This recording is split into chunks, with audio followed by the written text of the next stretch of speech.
how are you supposed to deal with failure? Here's my story. So basically, like, I had this dream for a long time that I wanted to live and work in Europe, specifically Germany. And I finally got the chance to when I finished my bachelor's degree in computer science, and that was a year ago in May. And I knew that I wanted to try my luck at finding a job and working and living here.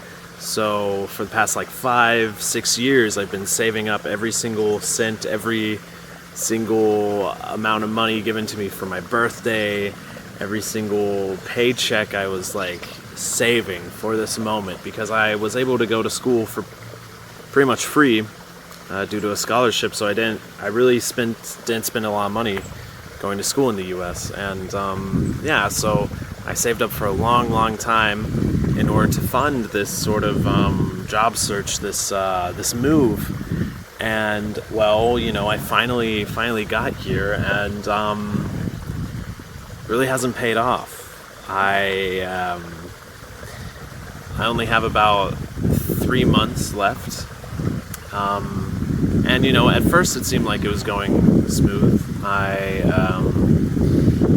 moved here in October, and within 2 months I was able to get 2 job offers, and I was really excited about it. And one of the jobs was lower paying, but it was more creative, more or less. It looked a bit more fun.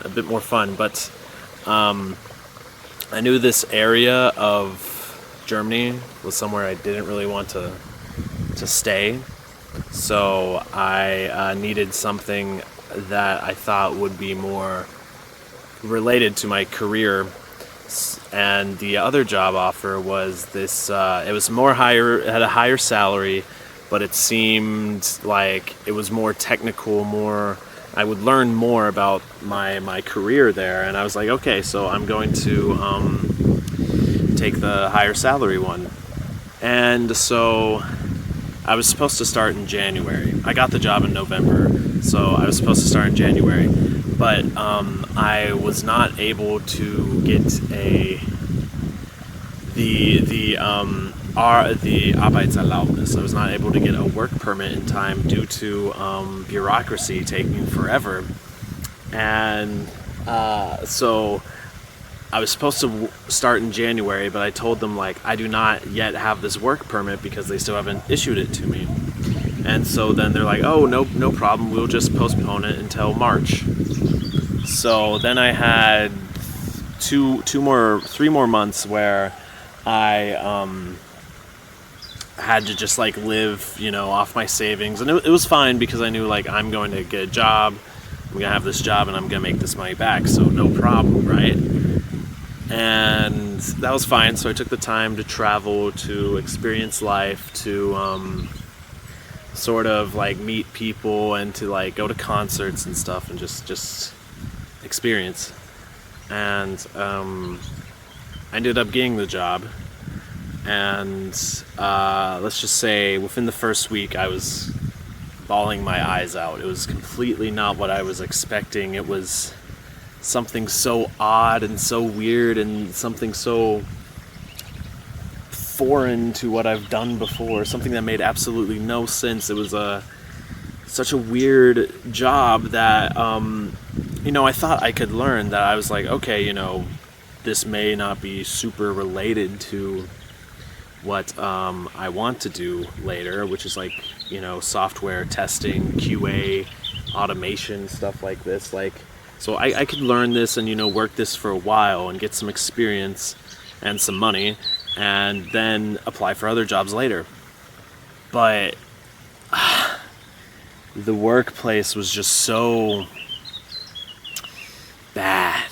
It was bad, dog. The training was absolutely awful. They'd show you PowerPoint presentations and be like, yep, now you're able to work here, right? And it's what? There's absolutely no hands-on anything, nothing, absolutely no way to practice what you learn. and they did these things called Schulungen, which are like trainings, but they were basically like a university course. And yeah, they just put you in a room with a bunch of people and go through a PowerPoint slide, and it's like, yeah, that's our training. It's like, what the heck? What the hell? Like, this is training to you?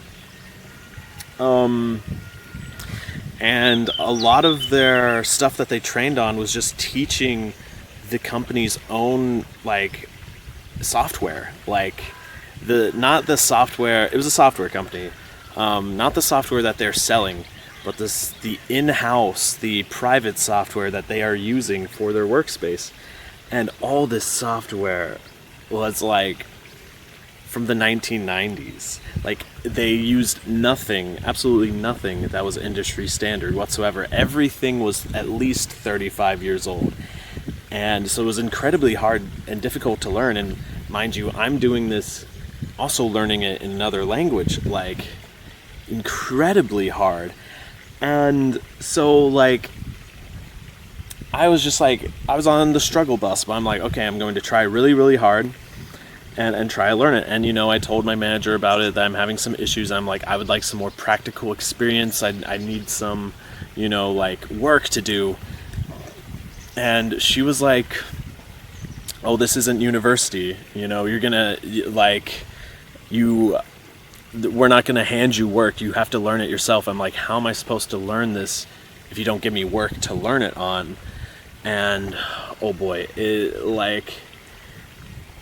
long story short, they ended up sort of setting me up to fail and sort of blaming me for their lack of training, because there was one part of the job that I was looking forward to that wasn't part of the training period. That it was something I've done before at an internship, and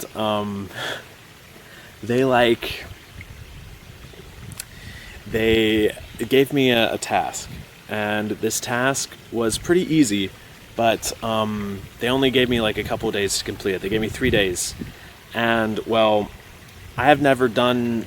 It's been a long time since I've coded in this language, in this software, and I needed to do this with the company's coding environment. And so I was like, okay, well, I need to figure out how their coding environment is. And the guy who was supposed to help me with this task, he was on vacation. Of course he's on vacation. So he was not there to help me. So I had to basically go on this wild goose chase, chasing people who might be able to help me. And in the end, actually, I ended up having to redo half the project that I was working on because it wasn't set up the correct way, because I never set it up before, right? I never this is my first time at the company. I don't know how their environment works, their coding environment. So basically 2 days were wasted just trying to set up this coding environment.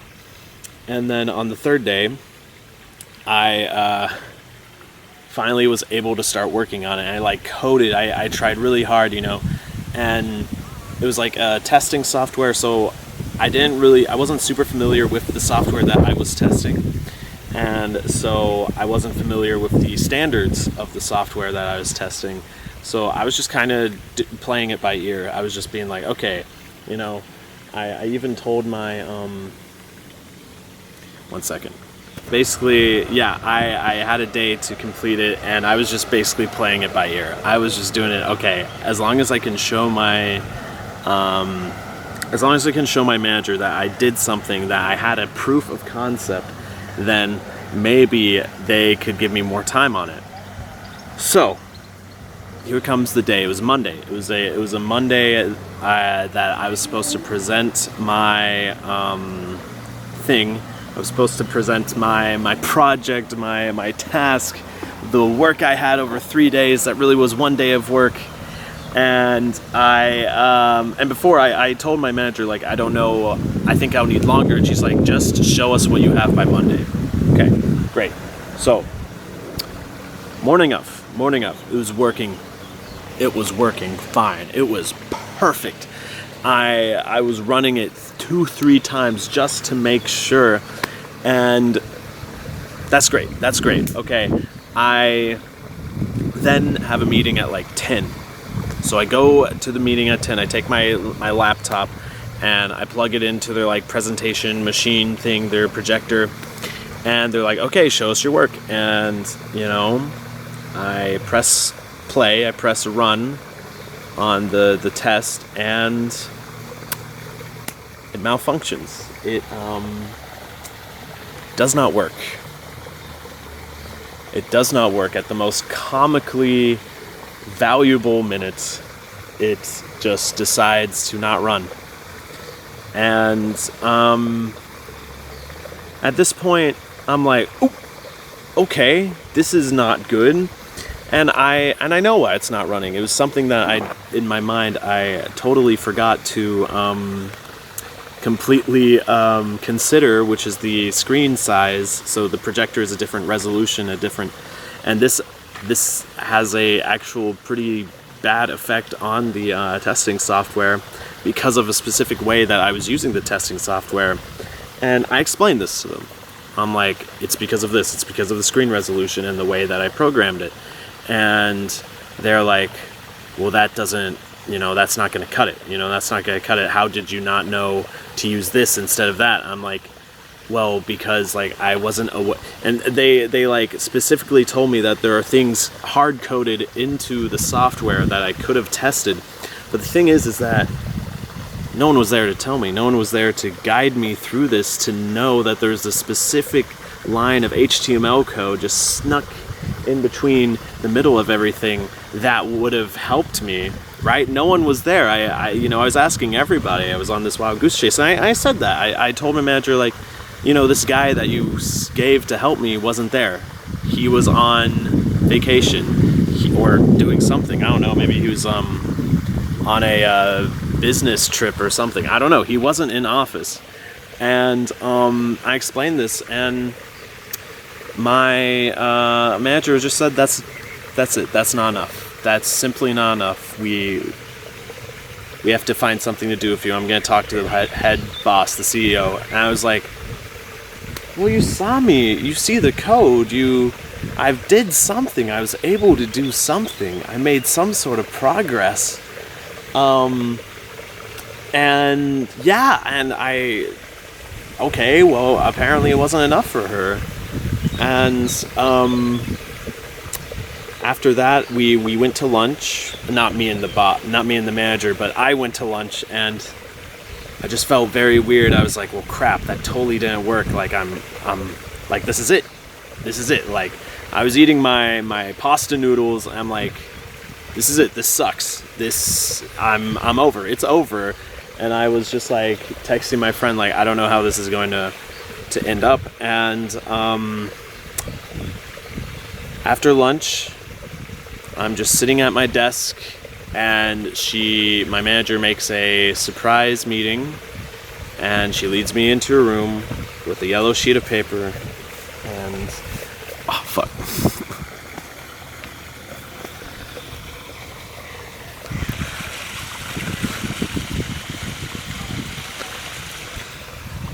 Sorry, there's another person.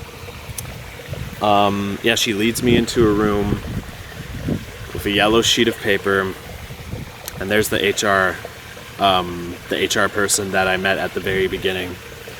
And they tell me, what it's going to be like, what they're deciding, and they decide to let me go. They decide to stop the trial period, and they decide that I'll be better off. And then my manager gave me some like advice that just, at this point I wasn't even angry at her. I just knew that like she set me up for failure, that, she was lying to me, saying that, yeah, it's okay, like all these lies built up about how they're beginner friendly, about how they really want to train their employees, but all of that was BS. It was bullshit.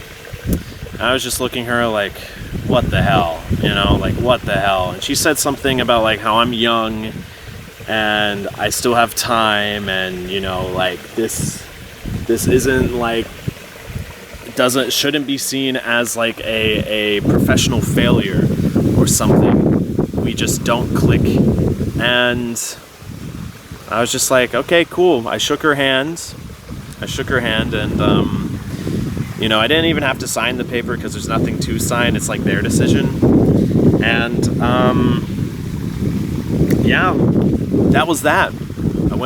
She went back to my desk with me, and my mentor there, who was very nice old man, she said, Samuel's leaving us today. And he was like, oh, okay, well, have a good, rest of your life, Lebensweg. And I'm like, yeah, thank you, it was nice to meet you. And, we took our laptop and went through the whole cycle, returning everything to the IT department. And just like that, I handed in my badge, and she opened the door for me, and I shook her hand, and that was that. That was the end of my first job in Germany, my first IT tech job. And I really was like kind of not emotional enough about it. Like the workplace felt so toxic and so alien and so like depressing to me that actually leaving it, I'm like, this is a good thing because this place sucked. Like, this wasn't for me. I knew this wasn't for me. And in the back of my head, I'm like, whatever, I'm going to do it anyway to get the money, right? Like, and yeah. And then since then, like, I was like, well, I had this special visa with the EU Blue Card, the EU Blaue Karte. And this is tied to my employment. I switched from this job seeker visa to the EU Blaue Karte. And the Blaue Karte gave me 4 years in Germany if I worked this job. And I didn't work the job long enough. I only worked a month. They let me go after a month and a half. I only worked a month and a half. And then I had to contact the Ausländersbehörde, the foreigners authorities, the immigration guys. Well, not the immigration, but more the people who handle the immigrants. And I was like, I lost my job. What are my rights? Like, what's happening here? And they said, in order to keep the EU Blaue Karte, you have 3 months to find a job in order to keep your visa, or you can return to the job seeker visa given that you have enough savings. And the thing is that I was only paid for 1 month, a month and a half, and I got severance, which was like half a month's pay. So in total, I got like 2 months of pay.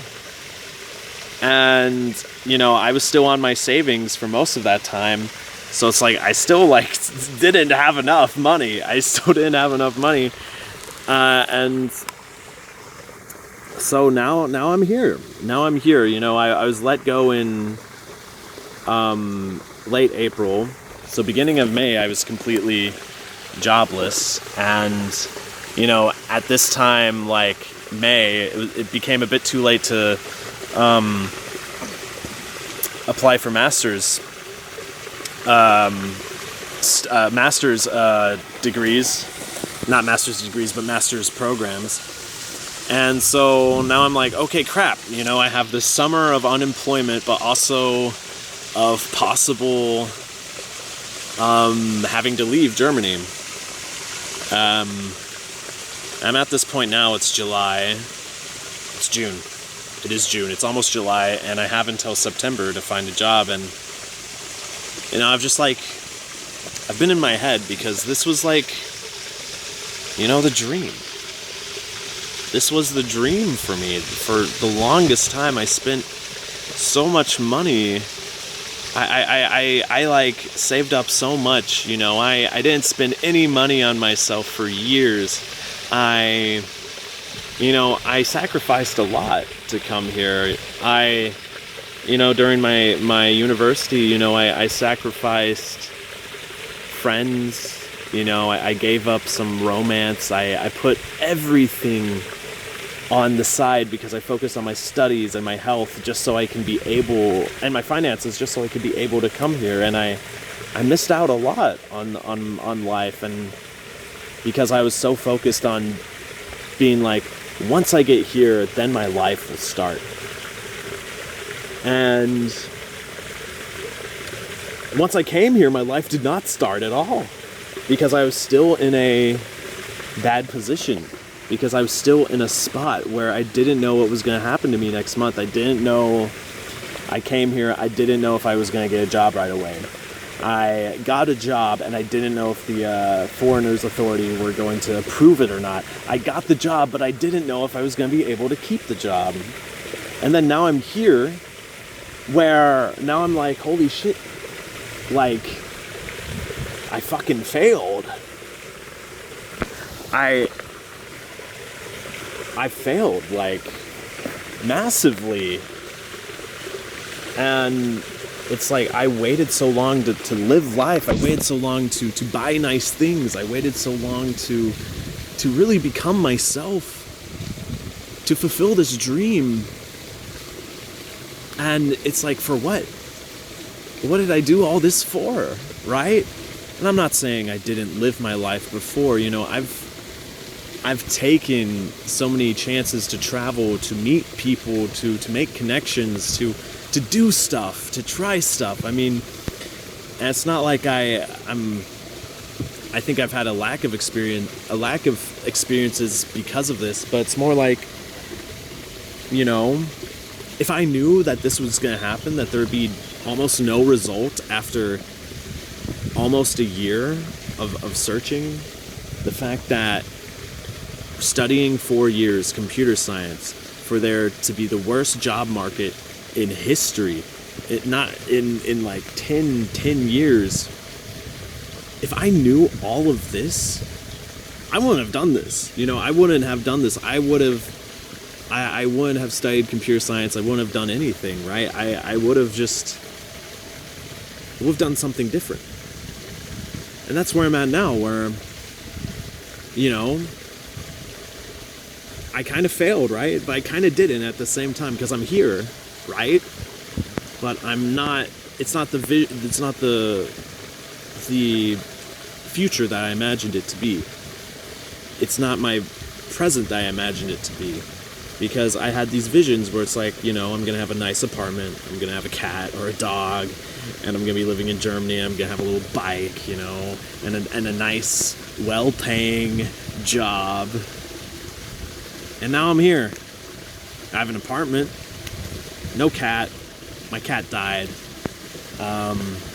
no job, lost my job, no bike, I don't really need one, and I'm just like, holy crap.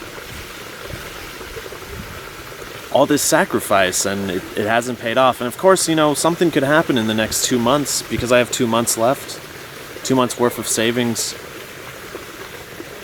I could, you know, like, someone could give me a huge job offer and it's the perfect thing ever, but I don't know anymore. You know, it's like the bars were stacked. The bars stacked against me, against us, you know. The fact with computer science, you know, like, it's the worst job market ever. I feel like I have a useless degree, and I spent so much time saving and on studies that I never took the time to actually learn things by myself, like make projects and stuff. And now I'm here, and I don't know what to do, because a big part of me feels like I'm a failure. Even though, you know, people say, you know, you're 24, you're young, you can make this money back, you have the gift of time. And the thing is that it's like, yeah, it took me 6 years to save this money. It only took me 7 months to blow through it, which is really funny, because I'm not even that big of a spender, right? Like, it's like, yeah, I don't know how to deal with this. But I've been thinking that maybe it's not really about the end goal. It's about, like, the fact that, you know, I took the time to meet people. I took the time to travel, to try and experience things. And even though it didn't work out in the end, maybe this is just another way of life guiding you through things. And it's like, how can I have failed when I tried? right? Like I took the gamble. It was a huge gamble, and it didn't pay off, and some people with savings will just like gamble it, put it all in red. But me, like I tried to make something of myself, and it hasn't paid off. And I don't know, like I feel like I was kind of duped too, I was promised. But yeah, like I was saying, it's like it felt like there's this grand promise gifted to us to, like people who studied computer science, to Gen Z, to people who went to college, that, once you go to college, you will get the degree, and once you get the degree, you'll get a job, and then that's when life really begins. It hasn't worked out for a lot of people. I mean, there's so many people unemployed. There's so many people who are struggling. And, I'm privileged. I'm super privileged. Oh my God. I have savings. I have the ability to travel and roam freely. I can't even imagine what most people feel like right now. And it's like, still I feel disappointed. I still feel like I failed, and yeah, like I was saying, it's like it felt like there's this grand promise gifted to us to, like people who studied computer science, to Gen Z, to people who went to college, that, once you go to college, you will get the degree, and once you get the degree, you'll get a job, and then that's when life really begins. It hasn't worked out for a lot of people. I mean, there's so many people unemployed. There's so many people who are struggling. And, I'm privileged. I'm super privileged. Oh my God. I have savings. I have the ability to travel and roam freely. I can't even imagine what most people feel like right now. And it's like, still I feel disappointed. I still feel like I failed, and it's just, how do you reconcile with this, Is it the fact that maybe, like, this past year, like, the worst things possible have happened, I'm talking rise of fascism, I'm talking insane amounts of inflation, I'm talking war, I'm talking genocide. The worst things possible have happened. That's like, maybe the life that boomers and that our parents have lived really isn't meant for this generation, or isn't meant for me at least. And I don't know, like, how are you supposed to reconcile with this? Honestly, that's just like my life up to this point.